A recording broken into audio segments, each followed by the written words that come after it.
Hello, everyone, and welcome to the Southern Reads Podcast, the show where I talk about books and only books and everything book related. And today I am joined by Miss Linda Kennedy. She is a sixth generation Texan from Amarillo whose journey proves it's never too late to follow your passion. After spending more than 40 years as a talented upholsterer, Linda has turned her lifelong love of storytelling into a successful writing career. Her historical romance novels are filled with heart, resilience, and rich Southern charm. She's also a proud mother, grandmother, and believer that everyone has a story worth telling.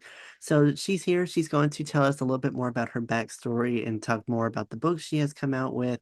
And we're going to do kind of a deep dive on her. This is also her first podcast, so she's going to be doing her first interview, and I'm excited to be the first podcast. So thank you so much, Linda, for taking time to come on the podcast today to share your story. I'm looking forward to it, and welcome to Southern Reads. Well, thank you for having me. So tell Give me me a my little. screw up. So tell me just the backstory about kind of what led you to become an author and what was kind of what kind of made you want to decide to take a career in writing? I was writing stuff down for years and years, and one of my customers and I were arguing over them burying the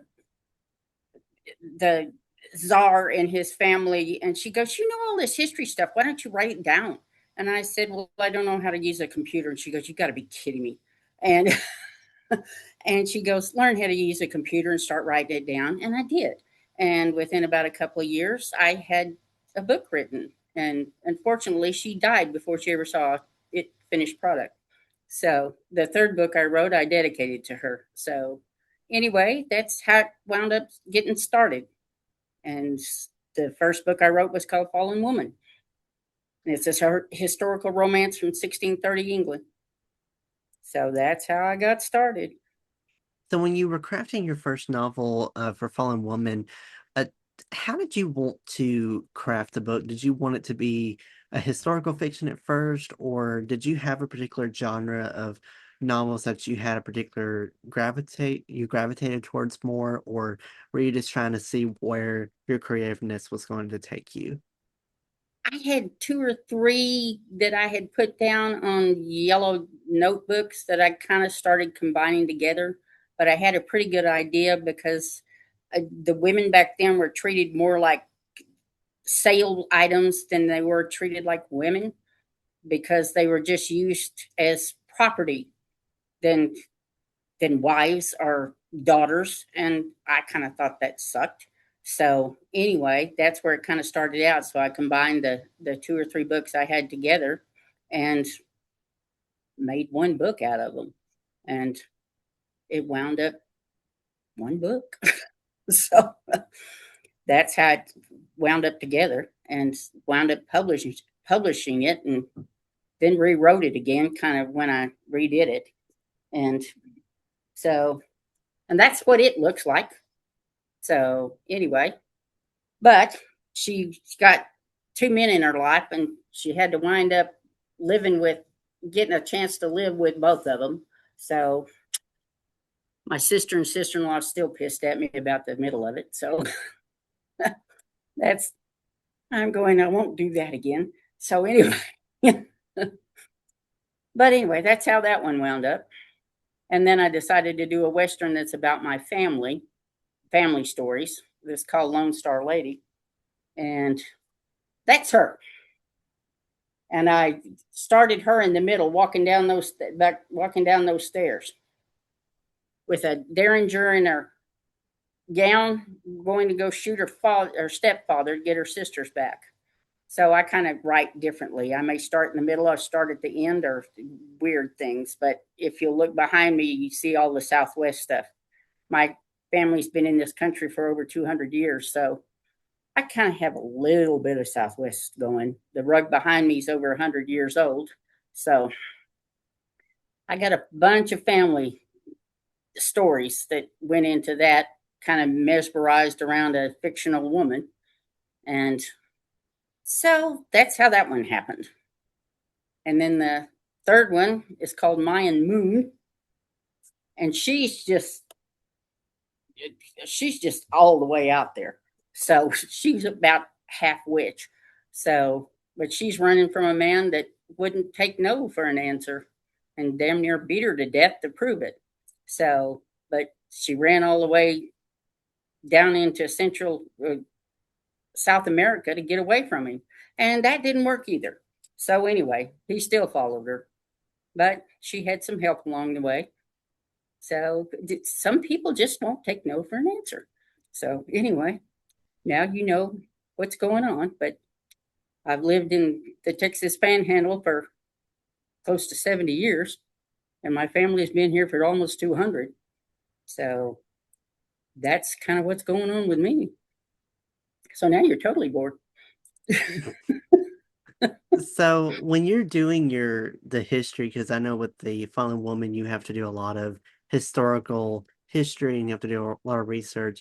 For these books that kind of were tied into more of your heritage and part of more of your background, did you do a lot of research from libraries, or did you kind of look at family that you had to kind of get more of a historical thing from family, or how much of family history versus realistic fiction did you kind of balance when you wrote your novels? Both, because a lot of my family is one of my grandfathers was started his ranch down in Ashtola back by the 460s. So a lot of my stuff is real stuff that I just put it all together into a book. So there's a lot of real stories in there as well as fictional stuff. So I just put it all together and just wrapped it up with a bow.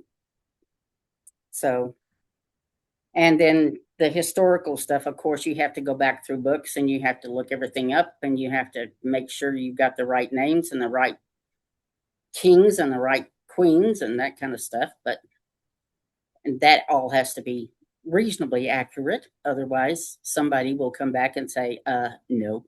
So, and I did have one critic say I used pissed off, and a 16th century queen wouldn't have said pissed off. Of course, they might have, but so I changed that. So, anyway, there are a few little technical difficulties in there that you have to fix. When it came to the publishing process, I know with a lot of authors that are new, they kind of look at different routes, but a lot of them have started doing the more traditional self-publishing route. Did you want to go down the self-publishing kind of journey, or did you want to work with a traditional publisher to see kind of where what you liked more? I wanted to work with a traditional publisher, but when you're starting out with a book, it is almost impossible to turn in a book, just send it to a publisher and say, here, this is what I've got. They won't talk to you.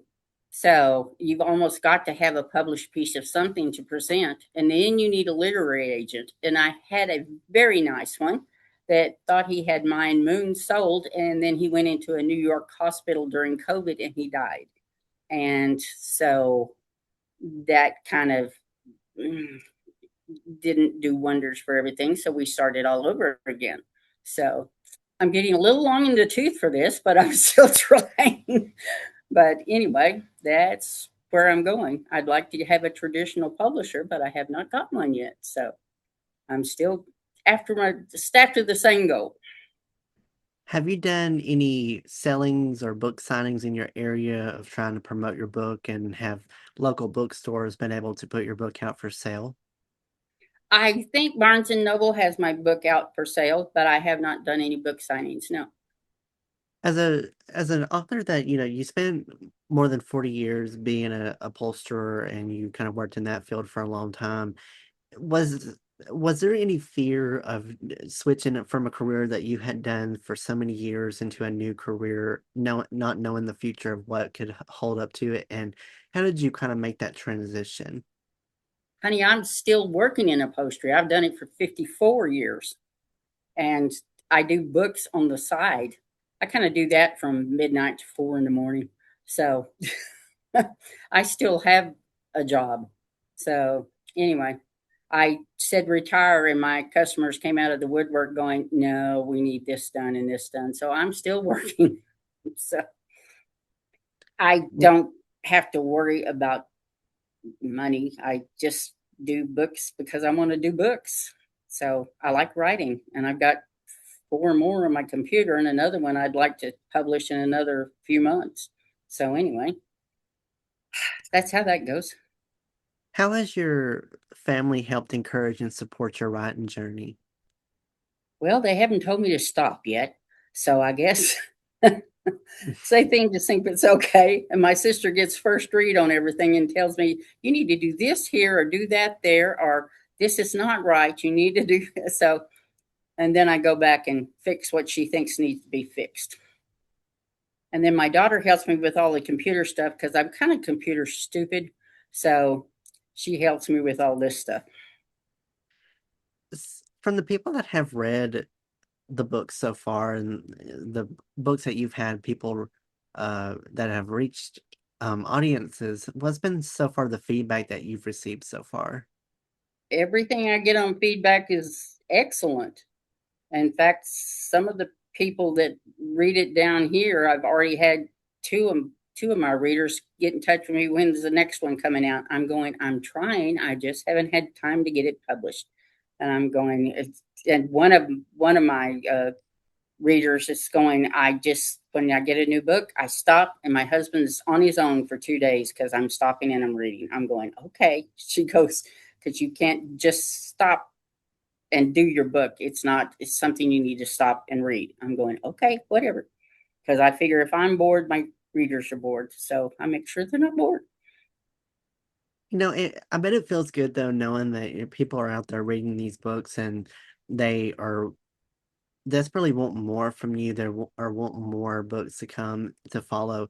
Does that kind of put a little bit more pressure on you personally, knowing that you do have a full-time job and it's hard work, and then by the time you get home, you're really because some days I can only imagine are more tiring than others. Do you feel that there's a little bit more pressure put on you, knowing that people are desperately wanting books, but at the same time, you have to kind of keep yourself grounded? Do you have any difficulty with that? No, because I really enjoy sitting down and just writing. So that's kind of my escape route. So I do the other stuff just so I can play at night and write. So that works for me. Where would you like to have your writing career go forward from this? Is this something that you would prefer doing full time, or do you think this is kind of be continuously a side hustle and kind of a thing to do on the side, or where do you see your writing long term? I would love to do this full time. This would be this would be a great thing to just do full time and not have to worry. And that's why I'm trying to retire. It's not working, but I'm trying to retire and do this full time. And from I would love to get a traditional publishing and so that I didn't have to worry about it, but and pay for them myself. But I haven't got that yet, but we're getting there. So we'll see what happens. And then I can just write. Has there been a review or a story that you've heard from someone that's read your books that's really stood out to you and has really kind of put a hold on you? It's like, this is what I was meant to do, and this is, you'll forever remember that review. Have you had any person reach out to you that has left a huge impact on you? There's several on Amazon that I read, and I'm going, God, that really sounds nice. I wrote that. That's pretty good. So, yeah, I like that. So, I haven't had any neutral or bad ones that really were bad. So, I'm going, I like that. So, that's good. So, that was the only bad one I ever had was the one that said I used pissed off in the wrong century. So I'm going, okay, I'll be more careful about that. So, but then I saw the duel and I'm going, good God, they used the F word every other word. And that was the 12th century. I'm going, oh, okay. So I didn't do that at all. So, Yeah, that's how I was with Game of Thrones. I watched one episode and I thought, I don't know if they're really? supposed to be using that word in that Uh time. I huh. was like, I Well, was we don't even know what time period that was. So, True. Very So true. he got all kinds of leeway. But yes, and I don't use the F word in any of my books anywhere. So I think it's overused. Some people use it like an adjective. So I'm going, no, no, not me. So anyway, I'm old school. Is there any modern authors that you kind of looked up to or that kind of helped inspired your books that you really had kind of gravitated towards? Actually, I like Dean Koontz and Stephen King, and which is not got anything to do with what I write. So yeah, and some of the female romance, but and I can't think of anyone's name right now. But yes, but what Jodie Thomas, and there are several women romance novelists that I like. That I went blank, just totally blank. So, but yes, there are several, but some of them get to where they're just either they're not standalones or they're a series of stuff, and they kind of get to where they're all the same thing over and over. I'm going okay, so I'm going all right. So I try to be a little different. I may be totally out there.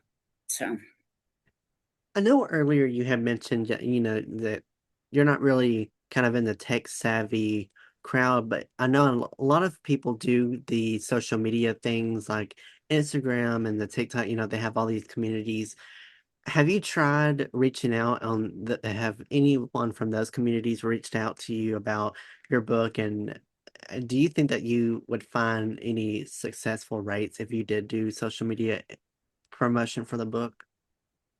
my daughter does Facebook and stuff for me, and I got a web page through my uh, literary agent. It's lindakennedybooks.com, and they've got it all set up, and they got little videos and all that kind of stuff, which is very nice, and uh, that's good. And they're doing Facebook and stuff, and I'm trying to learn all this stuff, and I'm not there yet, but I'm learning, so I'm getting there. So my daughter's trying to teach me, and my grandson's trying to teach me. And then we're doing these things. And I'm going, okay. So we'll see how good or bad I am at this. Well, I think your story is really impactful because what you have is for someone that was basically doing full-time labor job of doing upholstery and doing 40 years of that. And then later in life, you had when you kind of had that switch. I feel like a lot of people can look at this story and be like, have had that same mindset of maybe they don't feel like they're at the right age. It's a lot of these young authors out there that are having the most success when really you can have a successful career at any age and that you can have a book come out at any age that you want to. So I think having your story shared on these platforms is a way for people to see and be influenced that you can really be an author at any age and that there's no limit of when you can start your author journey. I've had authors on the podcast too that have said that they were older in life when they started their careers in writing and they've had tremendous success from it and they've had good feedback. So I think continuously hearing stories like yours is what's going to really help a lot of these, maybe a lot of potentially older authors that feel like they are not in that right age range to do this business when in fact they are. So I feel like hearing your story is really impactful. And kind of the stem from that, there might be listeners that, know someone that maybe is wanting to be an author, but they feel like that it's too late in life to start that. What advice do you have for them of how they can start that transition and being an author and be a successful one? Well, you don't have to be 20 years old to write something down on a page. And you could pretty much do anything on a computer now. And I started, and I've got 3 books now. So, I mean, it doesn't, my mother lived to 92. My grandmother lived to 94. So I figure I got a few more years to do this. So I'm gonna just keep doing it till I can't do it anymore. So it's it's not that stressful, and it's not you can sit down at a computer and just write.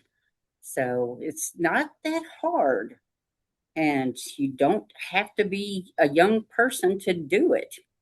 So it's something you can just do, and for me it's relaxing. Even when I screw up and delete half of it, to start again.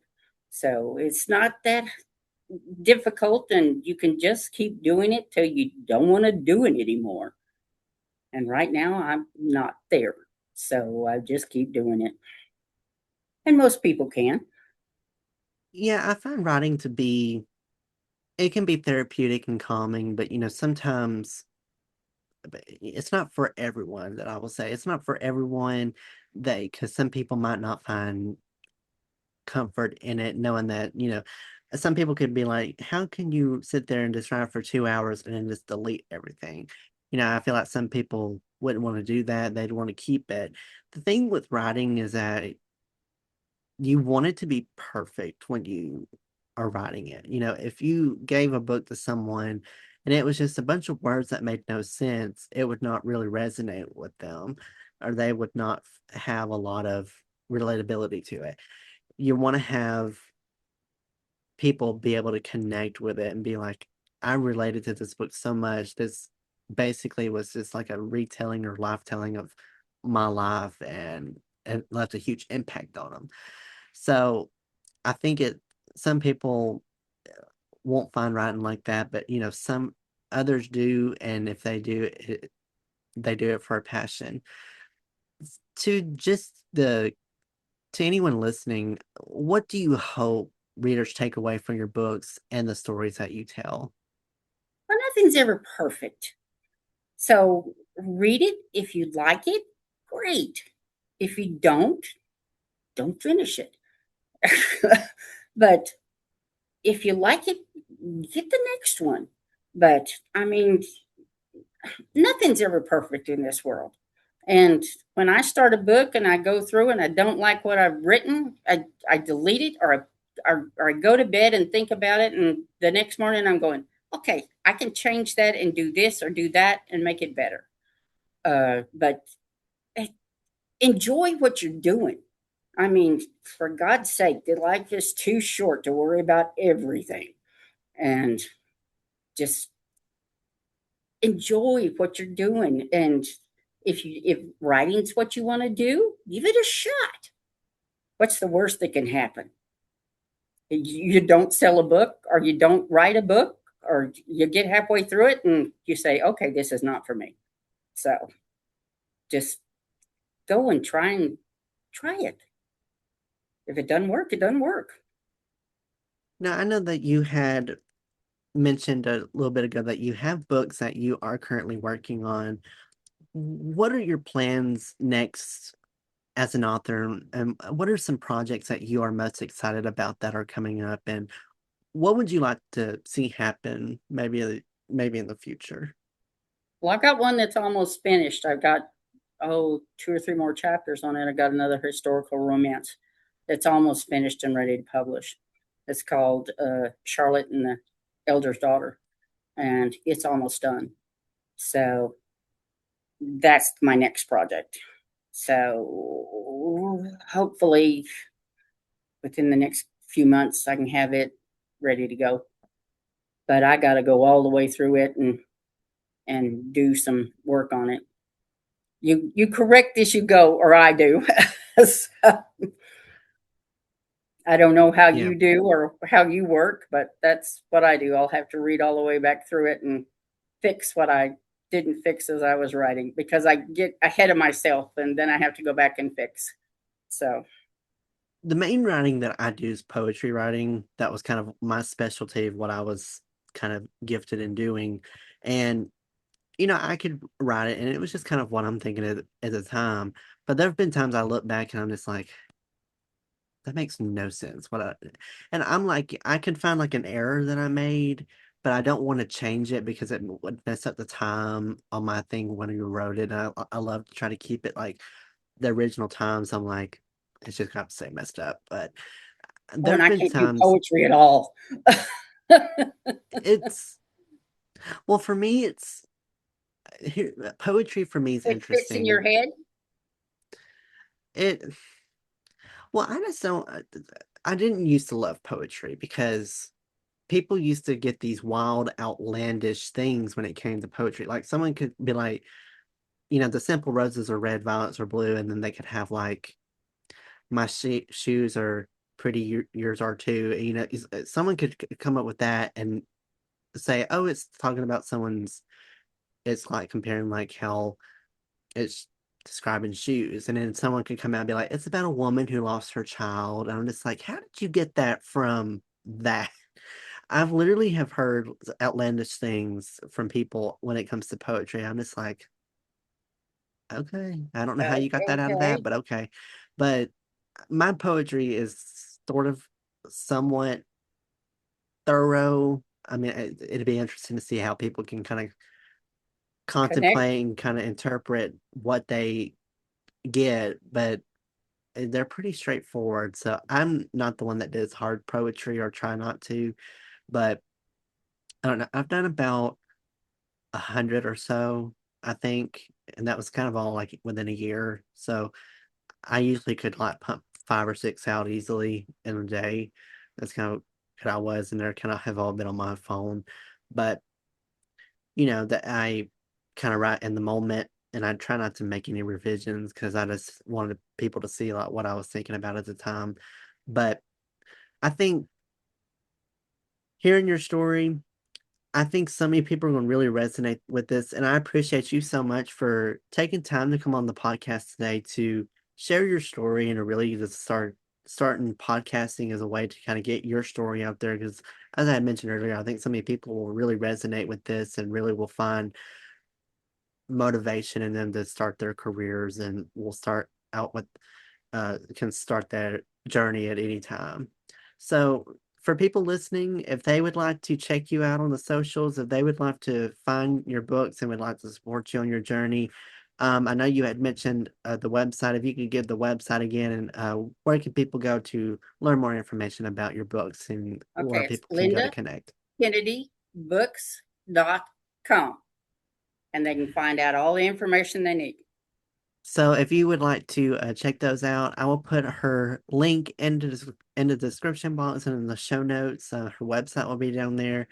All of her information will be through there. So just feel free to go check that out, and I'll make sure to put links as well down below for that.